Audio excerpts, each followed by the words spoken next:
তারা দাবি করত যে তারা হিন্দু সম্প্রদায়ের বন্ধু। তারা মুখে হিন্দু সম্প্রদায়ের বন্ধুত্বের কথা বলে বাস্তবে কি করেছে আপনারা জানেন? আমাদের হিন্দু সম্প্রদায়ের বাড়িঘর জমা জমি দখল করে সেখানে তারা নিজেদের কর্তৃত্ব বজায় করেছে।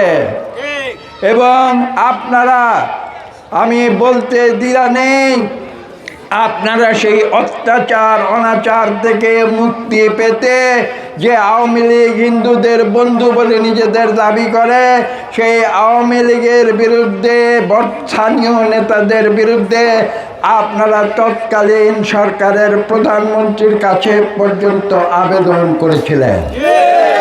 কোনো ফল হয়েছিল? হয় নাই। কোনো ফল হয় নাই। কেন হয় নাই? কারণ আওয়ামী লীগ মুখে যেটা বলে কাজে তার উল্টোটা করেছে।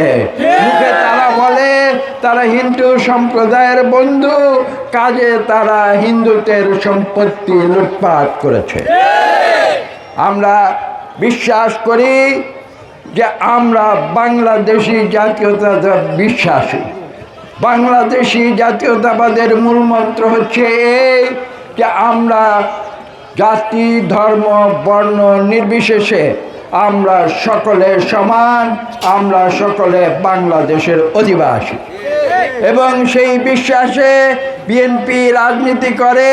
বাংলাদেশের যে কোনো নাগরিক, যে নাগরিক নিরাপত্তা এবং সাহায্য সহযোগিতা তারা পেয়ে থাকে, ঠিক একইভাবে আগামী ফেব্রুয়ারিতে যদি একটি সুষ্ঠু নিরপেক্ষ নির্বাচনের মাধ্যমে বিএনপিকে আপনারা দেশের দেশ পরিচালনার দায়িত্ব দেন, তাহলে ঠিক একইভাবে বিএনপি বাংলাদেশের প্রতিটি মানুষের অধিকার নিশ্চিত করবে।